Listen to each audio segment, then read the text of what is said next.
Welcome friend हमारे programme celebration of success में। और आज हम एक बहुत ही बड़ी हस्ती को आपके सामने प्रेजेंट कर रहे हैं, जो कि लाइफ के बारे में बहुत ही पैशनेट है, बहुत ही इंथुजियास्टिक है। और हम वेलकम करेंगे नीना जैन जी को। नीना जैन जी, आपका हमारे प्रोग्राम में बहुत बहुत स्वागत है। आने के लिए बहुत बहुत धन्यवाद मैडम। बहुत धन्यवाद अजय जी, और आप सभी के साथ जुड़कर बहुत खुशी हो रही है। ठीक है मैडम, तो हम आपसे पहले आपके लाइफ जर्नी के बारे में जानना चाहेंगे। मैं नीना जैन हूँ और एक आम भारतीय महिला, जिसने कि मैंने शुरुआती अपनी स्टडीज जो शुरुआती थी, बिल्कुल जो शालेय शिक्षा जिसे कहते हैं, वो मध्य प्रदेश के विभिन्न शहरों में की, क्योंकि मेरे फादर गवर्नमेंट जॉब में थे। और फिर कॉलेज के लिए होलकर साइंस कॉलेज इंदौर में मैंने अपना बीएससी किया, और उसके बाद में देवी अहिल्या विश्वविद्यालय से एमए किया। और फिर एक आम लड़की की तरह ही मेरी शादी हुई, जो कि एक बड़े संयुक्त परिवार में हुई, जहाँ की जब मैं शादी होकर गई तो 36 लोग हम एक साथ रहते थे। और एक संयुक्त परिवार का जो सुख था वो बहुत ही अनमोल था, सबके सहयोग बहुत अनमोल थे। और यही कारण रहा कि इतनी बड़ी गृहस्थी को संभालते हुए, और फिर 2.5 साल के बाद मेरे ट्विंस बच्चे हुए, 2 बच्चे एक साथ हुए, जुड़वा। तो परंतु संयुक्त परिवार में होने की वजह से वो जिम्मेदारी भी बहुत ही आसानी से निपटी गई। और साइमल्टेनियसली, साथ ही साथ, मैंने अपनी जो विधा थी, जो कि कहीं अंदर थी, पर चूंकि अपन पढ़ रहे थे, कर रहे थे, तो कुछ वो बाहर इतना ग्रूव नहीं हो पाए थे, परंतु उसका शौक और उसको परखने की जारी रखी कवायद अपनी। और पूरे परिवार का साथ मिला। और माइक का शौक बचपन से था, कभी माइक फियर नहीं रहा। तो अपने संयुक्त परिवार में भी जब गाहे बगाहे मुझे जब भी मौका मिलता था तो एंकरिंग कर लेती थी। और साथ ही साथ सनावद जैसे छोटे शहर में थे, तो शिवमंगल सिंह सुमन साहब मेरे डैडी के, जब हम उज्जैन में रहते थे तब पड़ोसी हुआ करते थे। तो एक बार मैंने उनसे कहा कि मुझे, बहुत छोटा गांव है, मुझे बहुत ऐसा लगता है कि मैं पता नहीं यार क्या कर पाऊंगी, मेरे पंख मैं कैसे पसारूंगी। तो he was like my guide, उन्होंने मुझे बहुत अच्छा गाइड किया। उन्होंने कहा कि पंख पसारने के पहले पहले उन्हें मजबूत करो। और तुम क्या कर रही हो अभी, जब तक तुम गृहस्थ जीवन में हो, बच्चे तुम्हारी जिम्मेदारी हैं, तो तब तक अपने आप को मजबूत करो, पहले अपने आप का विकास करो। और उसका सबसे अच्छा साधन है किताबें। और फिर उन्होंने मुझे बताया कि सनावद में मध्य प्रदेश की दूसरे नंबर की लाइब्रेरी आती है, इतनी बड़ी लाइब्रेरी थी। और ऐसे मेरा किताबों से नाता बना। वो मुझे लिख के देते थे कि ये किताब पढ़ो, इसमें से तुम्हें जीवन का ये सीखने को मिलेगा, अभी तुम्हें क्या जरूरत है। एंड मैं सच में बहुत शुक्रगुजार हूं उनकी, कि उन्होंने मुझे एक सही रास्ता दिखाया। तो जब पढ़ने की लगन लगती है, तो पढ़ने के साथ साथ आप में और विधाएं अपने आप आती हैं। हमारे पास शब्दकोश हमारा विकसित होता है, जीवन के प्रति ज्ञान विकसित होता है। और लिखने की रुझान फिर लगने लगा कि इतना पढ़ रही हूँ तो जब मन में विचार आते हैं तो कहीं लिखो उसको। तो छोटी छोटी डायरीज में तब लिखती थी, तब तो कोई मेरा न कभी कोई पब्लिश हो रहा था या कुछ नहीं हो रहा था। पर हाँ, उससे एक संबल मिल रहा था कि हाँ, कुछ तो है अंदर, जिसको कि हम देंगे रूप तो जब समय आने पर तो दे पाएंगे। ऐसे ही फिर धीरे धीरे जब बच्चे बड़े हुए, उसके पहले ही मैंने, हाँ, 1999 में मुंबई जाकर एक छोटा सा कोर्स किया था। जस्ट 8 डेज का था। उस वक्त पे वो बहुत महंगा कोर्स माना जाता था। वाग्मिता करके कोर्स था पब्लिक स्पीकिंग का। तो वो मुझे बड़ा शौक था कि पब्लिक में बोलने के लिए क्या चाहिए होगा, ये जानूं तो सही। तो फिर वहां जाकर मैंने पब्लिक स्पीकिंग का कोर्स किया, और उसने बहुत मदद की। जो एक फियर खोलने का बात होती है, या हम अचानक से स्पॉन्टेनियस आपको कहीं बोलने का बात आई, फिर मैंने आके कुछ एक क्लासेस भी ली पब्लिक स्पीकिंग पे, मोटिवेशन पे, सेल्फ ग्रूमिंग पे। और महिलाओं को वहाँ, चूंकि छोटा गांव था, तो वहां महिलाओं को कि स्वयं को पहचानने के लिए उनको, तो थोड़ी बहुत क्लासेस लेती थी। कभी पैसे के लिए प्रोफेशनली कभी काम नहीं किया, शौक मुझे हमेशा से यही रहा कि जो कुछ मेरे पास है उसे उसे बस बांट दूं। और बांटने में ही मुझे खुशी थी, मुझे ये भी नहीं था कि पता नहीं किसी को फायदा हो रहा है या नहीं, ये भी मैं बहुत कोशिश नहीं करती थी जानने की। हमेशा से बस ऐसा लगा कि शायद शेयर करने से ही खुद का ज्ञान भी बढ़ता है, हम जब कुछ शेयर करते हैं। तो ये तो हुई ये वाली। फिर इंदौर आ गए। इंदौर में काफी सारे एंकरिंग के प्रोजेक्ट्स मुझे मिलने लगे। हिंदी पर अच्छी पकड़ होने की वजह से साउथ में काफी प्रोजेक्ट्स मिलने लगे। श्रवण बेलगोला के मैंने महामस्तकाभिषेक में दोनों बार महामस्तकाभिषेक में वहां अपना काफी सारे एंकरिंग प्रोजेक्ट्स वहां संभाले।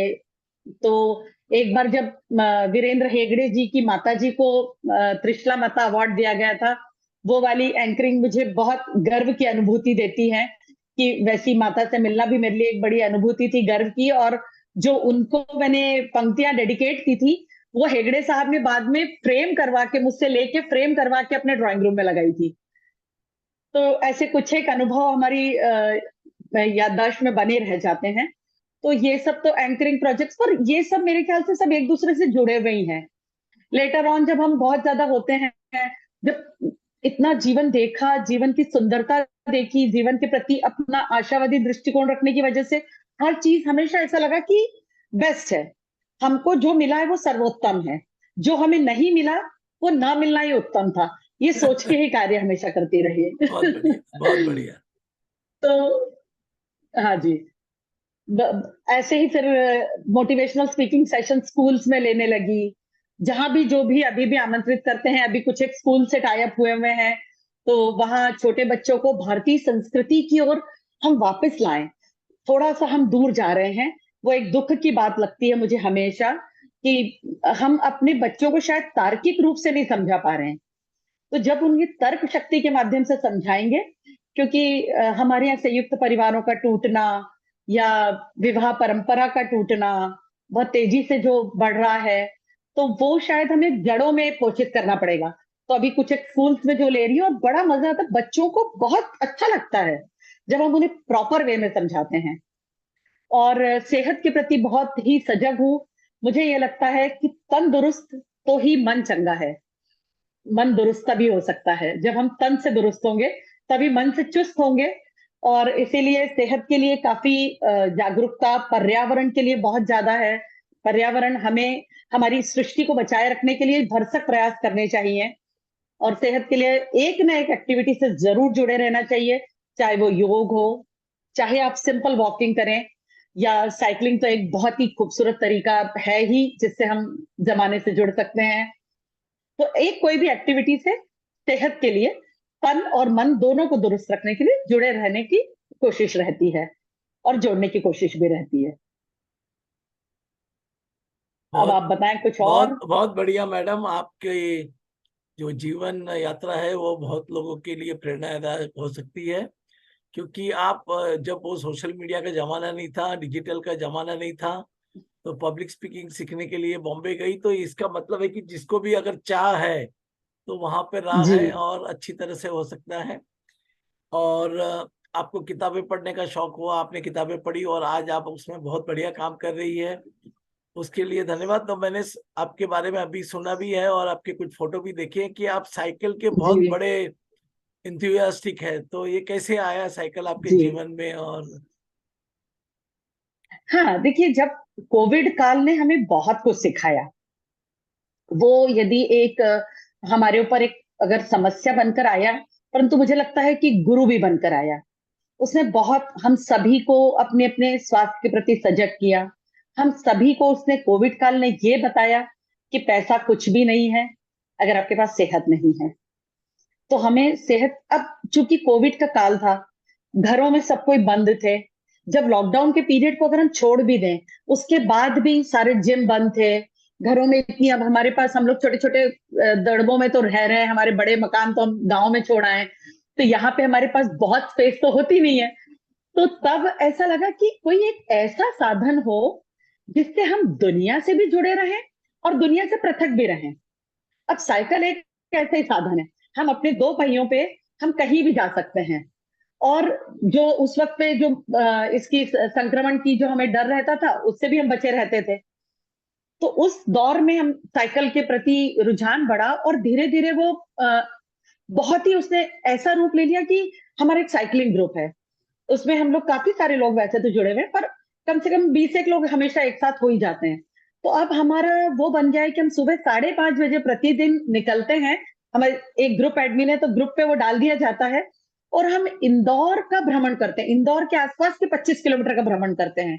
मंदिर हो, प्रकृति हो, कभी कोई किला देख रहे हैं, तो जो हमको ना उस वक्त पे भीड़ मिलती है, ना हमें जहाँ टिकट होते हैं वहां टिकट लगते हैं, और सेहत की सेहत। तो हम इस तरह से हम प्रकृति के साथ जुड़ रहे हैं, हम आपस में जुड़ रहे हैं और हम लोगों को सचेत कर रहे हैं। हमारा वो ग्रुप शुरू हुआ था करीब शायद 20 एक लोगों से, और आज उसमें शायद से मेरे ख्याल से 150 से ऊपर ही मेंबर होंगे। और ऐसे कम से कम इंदौर में मेरे ख्याल से तो 25 एक ग्रुप तो चल ही रहे होंगे, मुझे एग्जैक्ट तो पता भी नहीं है। और काफी डॉक्टर्स हैं उसमें, सीए हैं, मतलब सभी सभी जो है वो पढ़े लिखे लोग हैं, जो अब खुद भी अवेयर हो रहे हैं। और साथ ही साथ वो ये चाहते हैं कि हम इस तरीके से हम जनता को जागरूक कर सकें। हम महापौर साहब से जब मिलते हैं साइकिलिंग पे, वो बहुत ही प्रसन्न होते हैं। तकरीबन वो हमें कई बार मिल जाते हैं, हम जब सुबह साइकिलिंग करते हैं, उनका रूटीन रूट का वो टाइम रहता है, शहर का जो वो चक्कर लगाते हैं। तो वो बड़े खुश होते हैं कि आप ये एक पर्यावरण के प्रति भी बहुत अच्छी जानकारी दे रहे हैं, सजग कर रहे हैं लोगों को। बस साइकिलिंग का तो ऐसा, शायद आप भी कल से हमारे साथ अगर जुड़ेंगे तो 15 दिन में आप भी उसी के उतने ही शौकीन हो जाएंगे। सही है, सही है। तो मैडम, आप ये जो लाइफ कोचिंग और ये सब करते हैं, तो ये कहाँ से आया और अभी आप क्या क्या कर रहे हैं उसमें? हाँ, मोटिवेशन देखिए लाइफ मेरे ख्याल जी, मोटिवेशनल स्पीकिंग का अर्थ शायद ये है कि वो जो स्वयं में ये समझता है कि जीवन बहुत सुंदर है और आशावादी दृष्टिकोण रख रहा है, वो मोटिवेशनल स्पीकर बन सकता है। क्योंकि वो किसी को मोटिवेट कर सकता है। मैं जो एक स्कूल में गई थी, वहां मैंने देखा कि 14-14 साल के बच्चे बहुत निराशा में घिरे हुए हैं। उनको उनके ऊपर प्रेशर बहुत डाल दिया गया है, हर चीज का प्रेशर है। आपको पढ़ने से लेके सेहत से, मतलब कंपैरिजन जो चल रहा है समाज में, होड़ बहुत ज्यादा चल रही है।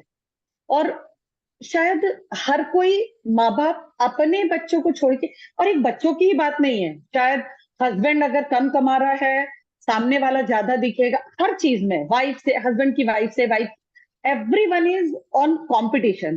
तो जो होड़ है उसको हमें दौड़ शब्द में बदलना है, कि अपनी अपनी दौड़ रखिए। हम अपनी दौड़ यदि जारी रखेंगे तो हमें किसी से होड़ करने की जरूरत ही नहीं है, हम अपना बढ़िया। बेस्ट परफॉर्मेंस देंगे। तो ये मोटिवेशनल स्पीकिंग सेशंस होते हैं, और इसी को लाइफ कोच भी कह सकते हैं, कि जीने का आशावादी दृष्टिकोण। इसमें मैं ये कहूंगी शायद कि हम सबके पास बहुत है कर दिखाने का, परंतु सबको अपने भरोसे पर शक है, और अपने शक पे पूरा भरोसा है।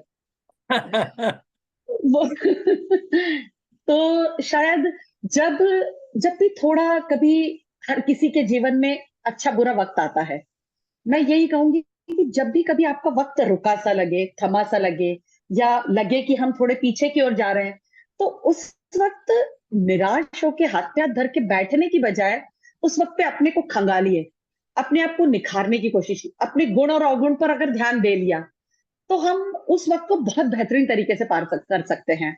हम बस अपने अवगुणों पर कार्य कर लें, कि ये मैं बहुत जल्दी क्रोधित हो जाती हूँ, मैं बहुत जल्दी हाइपर हो सकते हैं, हमें हमें पेशेंस की कमी, ये जो सबसे ज्यादा नॉर्मल चीजें हैं।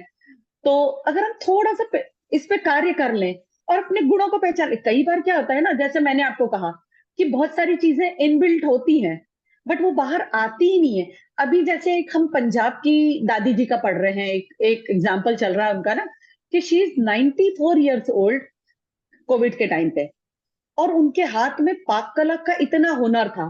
पर कभी किसी ने, सब दादी की तारीफें करते थे, चटकारे लेके खाते थे, पर कभी किसी ने उन्हें ये वाला आइडिया दिया ही नहीं कि दादी आपकी चीजें ऐसे बिक भी सकती हैं। और दादी का वो अचार अभी वर्ल्ड फेमस हो चुका है।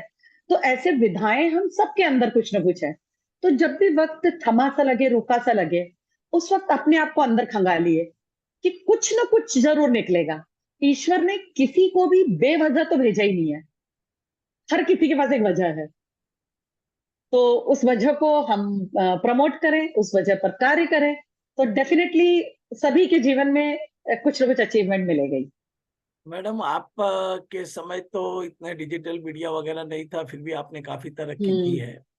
हम्म। और वुमन के लिए आगे बढ़ने के लिए अभी बहुत सारे साधन हैं, लेकिन कहीं कहीं देखना पे आता है कि अभी भी वुमन थोड़ी सी सहमी हुई है। मतलब 10% तो हम्म। चलो आगे बढ़ गए, बट बाकी 90% में बहुत हम्म। कुछ न कुछ इशू है। तो हम्म। उनमें क्या क्या क्वालिटी होना चाहिए और उनको क्या क्या अपने से दूर करना चाहिए? मेरे ख्याल से देखिए, महिलाओं को दो चीजों पे मेन फोकस ये करना चाहिए कि हम जब भी कोई भी कार्य करें तो अपना गृहस्थ धर्म और अपना बाहर, इसको बैलेंस करके करने की कोशिश हमेशा रहे। क्योंकि महिलाएं जो है वो समाज निर्माता है, महिलाएं जो है वो मनुष्य निर्माता है, मानवता की निर्माता भी महिला है। अब जैसे कि आपने कहा कि 10% ही आगे बढ़ी है मान लो, पर उन 10% के साथ भी आज जो दिक्कत आ रही है कि अभी फिलहाल जो समाज, आप देखिए कि क्या होता है, महिला कब आगे बढ़ती है?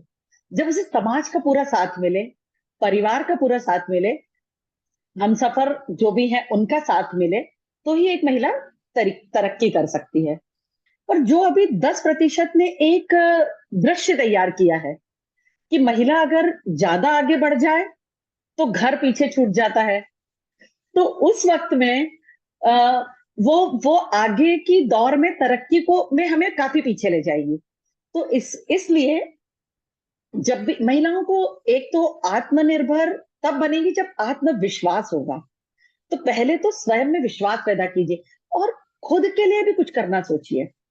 जब मैं कई बार देखती हूँ किटी में महिलाएं जो कि करोड़पति घरों की होंगी, पर यदि हम 1000 रुपए मांगेंगे उनसे किसी चीज के लिए, वो देती नहीं खुद के लिए। यदि वीडियो गेम खेलने के लिए बच्चे को चाहिए, वो 2000 दे देंगी। हस्बैंड के पार्टी के लिए उनसे मतलब वो, पर जब खुद की बारी आती है तो सारा इकोनॉमी वो उस वक्त पे गड़बड़ा जाता है उनका। उन्हें ये लगता है कि ओ इट्स ओके, मेरी क्या जरूरत है, नहीं, फोन में पति का पुराना यूज कर लूंगी, बच्चों का पुराना यूज कर। तो जब तक आप स्वयं खुद को महत्ता नहीं देंगी, खुद की पहचान एज अ स्त्री पहले डिसाइड कीजिए, घर में भी ये डिसाइड कीजिए। आखिरी में खाना है और सब्जी नहीं बची है तो ये नहीं, ये हमारे जमाने में हमने देखा था कि महिलाएं यदि घर में खत्म हो गई सब्जी तो वो खुद के लिए बनाने की, अरे छोड़ो जी, अचार से खा लेंगे। और सेम यदि हस्बैंड के साथ होता या सास ससुर के साथ होता तो बन जाती ना। तो पहला कदम है स्वयं की पहचान, अपने अस्तित्व की पहचान। जिस दिन आपने अस्तित्व को पहचान लिया, वैसे भी महिलाएं हर चीज में पुरुष से सक्षम है।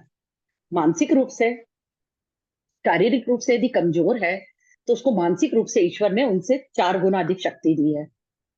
आप देखेंगे कि अगर किसी घर में महिला सिंगल रह जाती है तो वो परिवार को बहुत अच्छे से चला लेती है, पर यदि पुरुष सिंगल रहते हैं वो घर नहीं चला पाते। तो वो महिला फिर दोनों फ्रंट संभाल लेती है। तो महिलाओं को अपने आप को पहचानने की जरूरत है, खुद को, अपने अंदर खुद को खुद से ढूंढने की जंग जारी रखिए। और अब कहती है, अब तो जमाना आपके साथ है, अगर आप आज भी नहीं चाहती तो फिर मुश्किल है। बहुत बढ़िया। तो मैडम हम आपसे एक आखिर में, यूथ के लिए आपका क्या मैसेज है? हाँ, अब देखिए आज की जो युवा पीढ़ी है, आज दो चीजों से बहुत ज्यादा संक्रमित है जैसे कहेंगे। एक, नशे का बढ़ता कारोबार, नशे की बढ़ती जो उनकी सीमाएं, क्योंकि अवेलेबिलिटी बहुत बढ़ गई है। हमारे वक्त में हमें किसी चीजों के नाम तक नहीं पता होते थे, और अब पान की दुकान पे अवेलेबिलिटी है हर चीज की। तो इस और तो नशे से, अगर नशे का जो कारोबार चल रहा है जो कि चाहता है कि इस यूथ को गिरफ्त में लिया जाए, उनसे उनको बचाना होगा। उसके लिए ही वो कार्य हम कर रहे हैं कि उन्हें भारतीय संस्कृति से जोड़ें। बहुत बढ़िया। जब उन्हें हम अपने संस्कृति से जोड़ेंगे, वो स्वयं इनसे दूर हो जाएंगे। सही है। और दूसरा, अब जैसे हम कहते हैं कि हमारे जमाने में डिजिटल नहीं था, शायद किसी रूप में वो ठीक भी था, क्योंकि अब इतना उनको अवेलेबिलिटी है इंटरनेट पर कि उनको बहकने के लिए कहीं जाने की जरूरत नहीं है, वो उनके हाथ में है। तो हमें उनको इस सोशल मीडिया का भी सही उपयोग सिखाना पड़ेगा।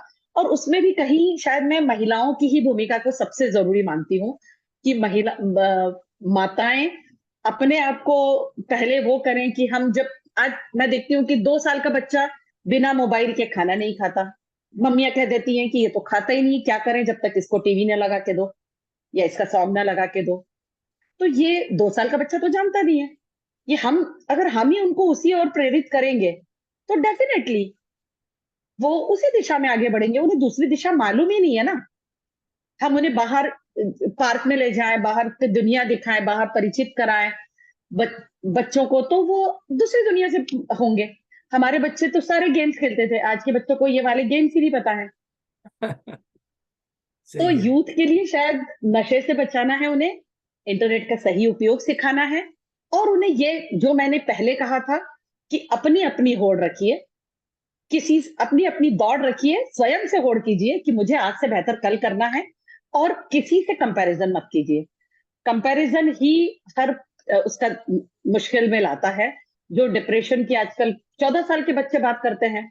एक अभी मैंने मेरे परिचितिया में गई, तो एक उसके यहाँ 11.5 साल की बच्ची थी। उसके मैंने यहाँ पे ऐसे कट कट लगे देखे, छोटे छोटे से काफी सारे कट। अब 11.5 साल की बच्ची थी। मैंने बोला ये क्या हुआ तुम्हें? तो शी वाज सेइंग कि मुझे जिंदगी अच्छी नहीं लगती, तो मैं स्कूल में पेंसिल से बैठे बैठे ऐसे करती रहती हूँ कि मेरी ये नस कट जाएगी तो मैं मर जाऊंगी। 11.5 साल की बच्ची, जिंदगी को क्या देख लिया उसने, क्या समझ लिया, और क्या समझ रही है, और मौत को क्या समझ रही है वो। तो इसके लिए हम सभी को मिलकर कार्य करना होगा। हमें एक ऐसे समाज की रचना करनी होगी जहां होड़ ना हो एक दूसरे से, हम एक दूसरे का हाथ पकड़कर चलें और एक दूसरे की खुशियों में शामिल हों। अगर शर्मा जी का बेटा प्रथम आया है तो उसकी खुशी में शामिल हों, और उसकी बजाय इसके कि अपने बच्चे को डांटें, हम्म।